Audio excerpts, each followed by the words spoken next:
You are listening to the Toxic Mold Podcast with Steve Worsley, the toxic mold expert and your number one source for mold consulting and mitigation in the USA. Let's dive into a brand new episode. Before we get started on this episode, here's a not so short disclaimer. While all attempts have been made to verify the content provided in this podcast, neither the podcaster or the producers assume any responsibility for errors, omissions, or alternative interpretations of the issues discussed here. All information stated in this podcast is the opinion of Steve Worsley. Steve Worsley is a mold specialist with over 25 years of experience in the construction and mold industry. The Toxic Mold Podcast is for information sharing purposes only. The views expressed are those of the podcaster and his alone. These views should not be taken as expert instruction or commands. While there may be references to medical conditions and symptoms, all podcast episodes are the opinion of Steve Worsley, and any medical questions or concerns shall be addressed with the appropriate licensed medical professional or professionals. As the podcaster refers to different mold types, please be aware that Steve Worsley is not a microbiologist, and questions concerning mold specifics should be answered by the appropriate professional. Steve isn't, nor does he offer any legal advice. For any legal advice, you must speak with a lawyer. The listener is 100% responsible for his or her own actions. You can check out Steve's books on Amazon. Just go to Amazon and search for author Steve Worsley. You can also take Steve's courses on Udemy or Skillshare, and you can find out more about those at cnccontractorservices.com. Now, let's get to the episode. Hello, you're listening to the Toxic Mold Podcast with myself, Steve Worsley. Today, we get my wife, Cassandra, again, so we appreciate you coming quite frequently, actually. I know, I've been back a lot lately. Yeah, it makes it a lot better, and like I've always said, I think our listeners probably enjoy hearing more than just me. And you ask questions that I normally wouldn't ask. So today is Labor Day, so hope everybody has enjoyed their long weekend. But this is episode 223, and today's topic is our fall checklist. Absolutely. We usually do, so we were trying to do it before when we do the time change, but I decided to do it earlier because it seems to me, and I don't know, maybe it's just all in my head, but it seems like the time change keeps getting later and later in the year. Have you noticed that? Yeah, it feels that way. I mean, I always tell, in being a coach and working with clients, I always tell them, look at September as your prep month for all the things you want to get done for the last 3 months of the year. Like everybody gets crazy October, November, December. You got 12 weeks to really get things done. Use September to prep for the final push of the year. That makes a lot of sense. Because if we were waiting until the time change, I believe it's the end of October now, or first part of November. So anyhow, we're going to start doing it earlier. And those that have listened to us for a long time know we always do a spring and fall checklist. We don't, unless you're in the email list, we don't provide an actual checklist, or do we? I don't think we actually provide a checklist, but that's a good reminder that we should. It should be an opt-in that we create among the 50,000 other things that you've got to do in your business. Yeah. As you guys all know, guys and gals, my wife pushes me to do this digital stuff, and this summer's been we've been dealing with a mold job that's been the gift that keeps on giving, just like mold is. So yes, that should be an opt-in. So for you listeners, I will try to get a actual checklist. That will be one of our email opt-ins if you sign in or sign up for our email list. Yes. Correct? Correct. Okay. Well, when we do that, we'll have to remind them, tell them how to go do that link and all that fun stuff. So that's a good idea. So when you think about checklists for a home, what do you think about first? Well, the first thing that comes to mind... Besides having me do it. Yes, exactly. You take care of all the things. Besides that, I think about when am I actually going to create time on my calendar to complete the checklist? I mean, I think so many of us have to-do lists for everything. It's so easy to get lost in, 50 to-do lists for 50 different things. But when I think about a home checklist, first of all, I think that's going to take some hours. And second of all, I think, well, when exactly am I going to schedule the time to actually do it?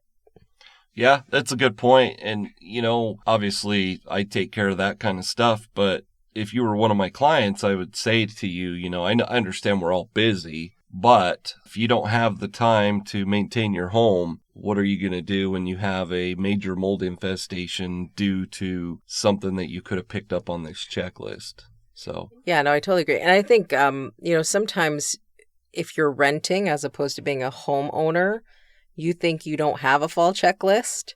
But you also, if you have a property management company, better make sure their fall checklist is actually happening. well, and, we've been renters before, and I don't typically recall the property management companies coming in and doing anything in the fall. Do you? Well, but Besides blown out sprinklers. that's what I was going to say. When we first met, I was renting and I didn't know that they were supposed to come blow out the sprinklers. Yeah. You know what I mean? So if let's say you're a young woman who's in her 20s or 30s and you're renting and living by yourself for the first time, I'd hope you'd know. Yeah. Because some of those things I didn't. What you should expect Yes. to be done between going from fall to winter. Well, speaking of the women, it's typically the women that reach out to me, the wives. It's typically women that listen to the podcast. I know there's many men that listen to it, so I'm not singling you guys out. But most of the time, us men, we think we know it all, and if there's ever a problem, we'll fix it. So, but make sure, I guess our point is make sure for these listeners, make sure you find time. And there's important things, whether you're a renter or a homeowner, stuff like changing batteries out in your smoke detectors and CO detectors. That stuff's really important. And as most of you listeners know, if you've listened to our checklist, a lot of the stuff isn't really mold related. So anyhow, we should probably jump into this checklist. So the first thing, and I kind of do this the way I would do an inspection. And what we do for inspections is we start up on the roof. And then we do the whole exterior, and then we work our way into crawl spaces and attics, and then into the more common areas. And the reason why is because, the property conditions on the exterior of the home are a pretty major indicator what you're going to see inside. So if you're up on your roof and you're inspecting your roof, or if you're doing it from the ground, you can do it from the ground with binoculars. If you see missing shingles, let's just say over the master bedroom area, you want to pay special attention to the attic area below that, and then below that master bedroom ceiling. So that's why I prefer to start with the exterior. To me, it just seems to flow a lot better. So, are there any situations where you would recommend that somebody either video record or take pictures when they're doing a fall checklist? I'm just thinking of somebody who just bought a brand new custom built home where there are warranties or they got a new roof put on. Are there any situations where for a fall and spring checklist you would suggest documentation? Yes. See, this is why I like having you on, because those are things that I don't think about.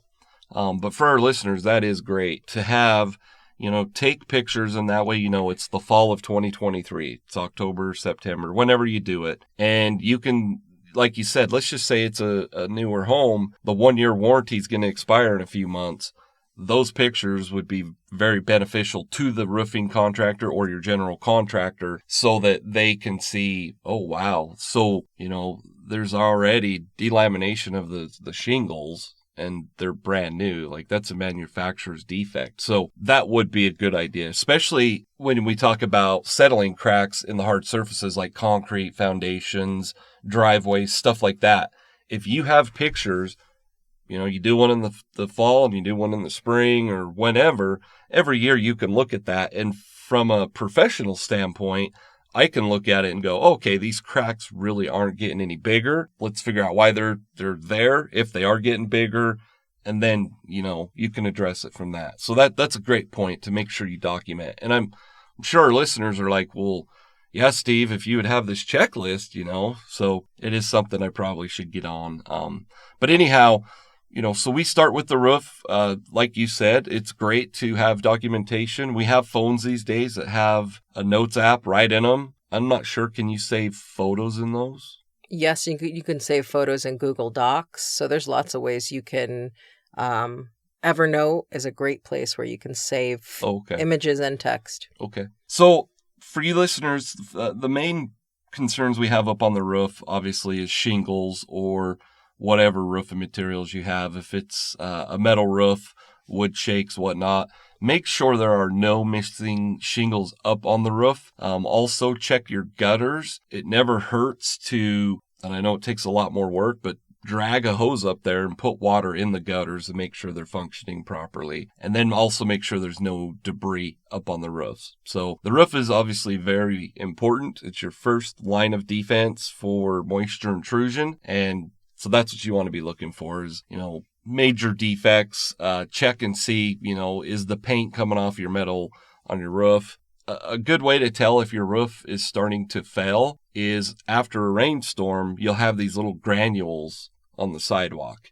And that's just part of the asphalt shingles. And what it's starting to do is they're starting to decompose. So if you notice those things after a rainstorm on your sidewalks or your driveway, that's a good indicator that your roof has maybe 10 years left. So once you're done with the roof, you want to walk around the exterior of the home. One of the most important things is what's probably the most important thing you hear me talk about around a home? Grading and drainage. Exactly. And, for our listeners, our standards as far as home inspectors and mold inspectors, for at least 6 feet, you have to have positive slope. Typically, it's 5% slope away from the structure itself. So ultimately, we want to get that water as far away from the foundation as we can. So walk around the perimeter of your home and make sure that the grading and drainage looks good. While you're doing that, look at your foundation and check your foundation for cracking.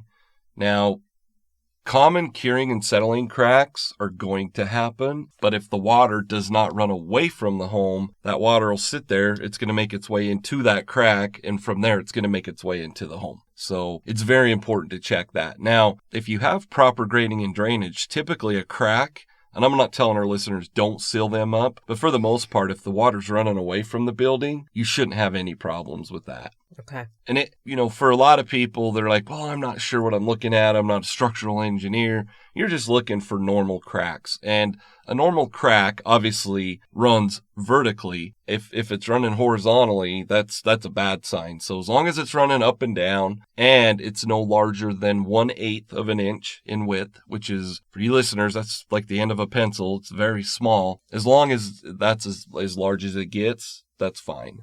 And going back to your pictures idea, if you're taking pictures of it, and even if it's a 20-year-old home, but you just moved in this year, make sure you're keeping track and seeing if those cracks are getting bigger. And if they are, that tells us there's a grading issue or a moisture issue that's expanding that crack. Absolutely. Clear as mud? Yeah, clear as mud. So, around the exterior, you obviously want to be checking the siding, around the windows, make sure that the caulking around your windows is all intact. Make sure you don't have any broken windows, holes in the siding, your AC unit. Some people cover those in the wintertime. You can cover that. Just make sure if you do, you're taking that cover off next year before you try to use it. Otherwise, you're going to have some major issues. As far as all of your, lawn equipment, stuff like that, obviously people know it's probably time to make sure everything's stored. And then one important thing is you have to unhook those hose bibs from the house itself. If you leave that hose attached all winter, and I'm sure some of our listeners have experienced it, it's going to freeze up and it's going to cause a major, major moisture intrusion event. Okay. So a lot of things, which is why it helps to have a checklist. Exactly. A lot of things on the outside. We're not even on the inside. Yep. Yeah, and it's, once again, you can take, if you only want to take 20 minutes, you can make it a 20-minute checklist. If you want to take 2 hours, you can. A lot of this, I guess for me, it's easier said than done. But for me, you can be doing this while you're outside mowing or, your spouse is doing whatever. Like, it wouldn't take that long. So, but anyhow, it's, like I keep saying, I should get a checklist so that, and I think we've talked about it, and I don't know why we haven't, but anyhow. Yeah.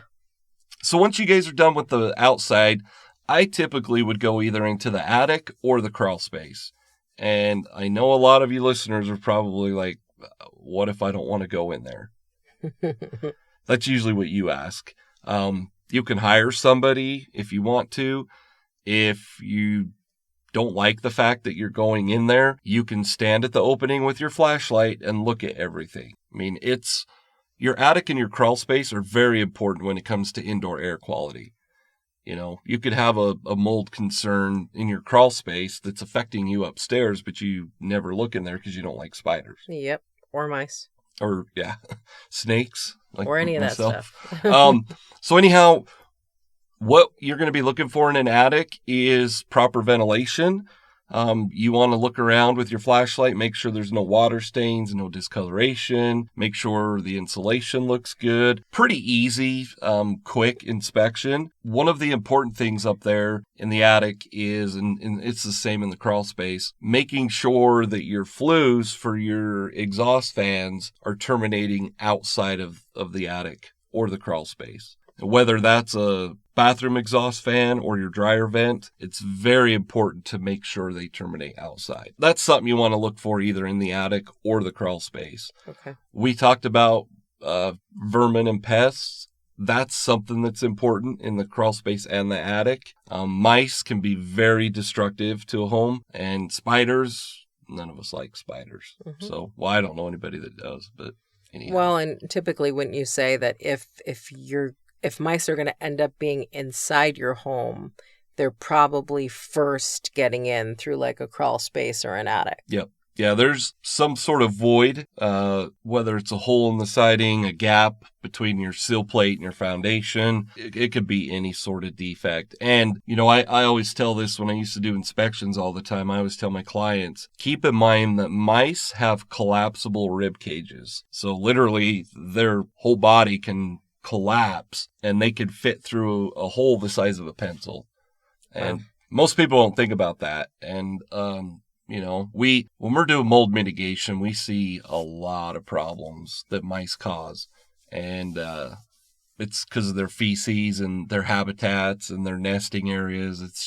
It's crazy. Like we've seen wall cavities, 2 feet from the floor level full of dog food where they literally just hoard dog food for their habitat. It's kind of crazy. Wow. But they can be very destructive. We don't live, you grew up in the East. You guys had more possums and stuff like that, didn't you, that could get into attics? Well, larger vermin? Also rats. The larger rats, vermin would be the... And rats are worse. And out here in the West, I can honestly say I don't think I've ever seen a rat. Like, oh, wow. Yeah. In New York City, in the subways, you see rats all the time. Yeah. They're massive. Well, and I'm sure, raccoons. Oh, yeah, they're mean. Yes. Raccoons are very mean. But they can, you'd be surprised, also like rabbits that can get into crawl spaces. Yeah, I used to like rabbits. I don't anymore. Yeah, for our listeners, my wife thought that rabbits were really cool and good until they started chewing through her wiring on her new vehicle. So. Yeah, Bambi kind of confused me. I thought rabbits, Thumper was our friend until that happened. But yeah, that's something you need to watch for too. And that's something I didn't talk about with mice. Mice like to chew through wiring too. So, which that can pose obviously a fire hazard and things like that. So it's very important to check for any pests. Like I said, out here in the West, we don't have raccoons I've never seen them get up into attics and whatnot, or possums or anything like that. But I also think out in the West or in more rural areas, people understand that there's a benefit to having cats or wild cats or barn cats? Barn cats, because they keep the mice away. Yep. Or they eat them. Yep. Yeah, it's, I'm not a big fan of cats inside of a house, but they are very helpful for outdoors. Yeah. Like I said, I've had in the past barn cats, which, they were kind of, my brother actually brought them up to me. He had trapped them, but they were like really wild. Like they were not domesticated at all. So, but they were very helpful for keeping the vermin and pests away. So anyhow, in the crawl space, another thing that is very important, make sure there's no standing water on the floor of that crawl space. If it's the fall and there's standing water, you probably have a major concern going on. In the spring, that's more likely to happen, but in the fall, that's not good. So check for any standing water, make sure your vapor barrier is intact. The inside, once we jump into the inside, the first thing that I think is really important, it's very important to have your furnace serviced. Most gas companies will you can hire them versus an HVAC company. It's probably cheaper to hire the gas company, but they typically have a service technician that does go around and services furnaces. So that technician will come in, they'll, pretty much inspect the furnace. They know more about what they're looking at than I do, but they're going to make sure everything's clean, make sure everything's operational. And if there's, any repairs that need to be done, typically they can do it. And, last time that I had it done, and this has been years ago, it was less than $200. So it's well worth having a professional come in and look at your furnace and service it. Something that you should be doing more routinely than the spring and the fall is obviously changing out your air filters.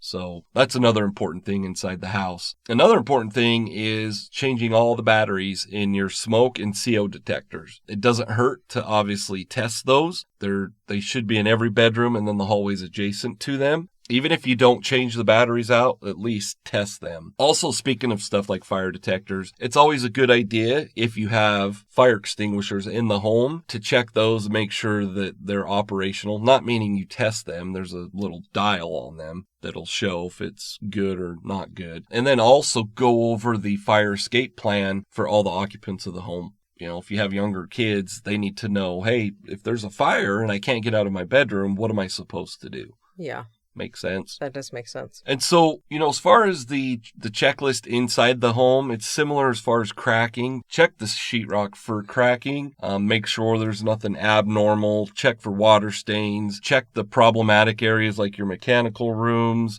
Check behind your water heater. Check all those areas below your sinks for moisture or moisture stains. Okay. And then what about mold testing? So yes, you should have your home tested every other year for mold sooner if that's what you need, meaning if you had a moisture intrusion event or something like that. I know I covered a lot. We kind of did a lot more on the exterior, but that's fine. We'll create, for you listeners, we'll create a checklist and I will just probably announce it when we do it in a podcast. Absolutely. How long do you think it takes overall if somebody's doing this fall checklist well? How many hours?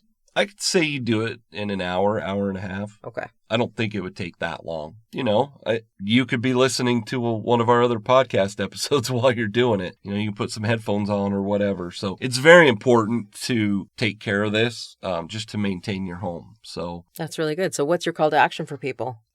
Take within the next couple of weeks. If you don't have an hour and a half, take 10 minutes this weekend or 20 minutes this weekend and 20 minutes next weekend. Spread it out over a few weeks if you have to do that. But take the time, set aside the time to take care of this. There you go. So also for all you listeners, I'm sure we do consultations. We can do a 90-minute consultation. We do consultations for a VPA, which is kind of an inspection. We do consultations if you're having mitigation done, just so you have a third party that's overlooking things, writing protocols. So go to our website, cnccontractorservices.com. You can book one of those consultations online. And once again, this is episode 223. Thanks for listening and thanks for being here, Sandra. Thank you for listening to this episode. Make sure you go to our website at cnccontractorservices.com and sign up for the mold investigation checklist. Again, go to cnccontractorservices.com and get your free mold investigation checklist today. You can also on cnccontractorservices.com find out more about Steve's courses and books and consultations. Once again, go to cnccontractorservices.com.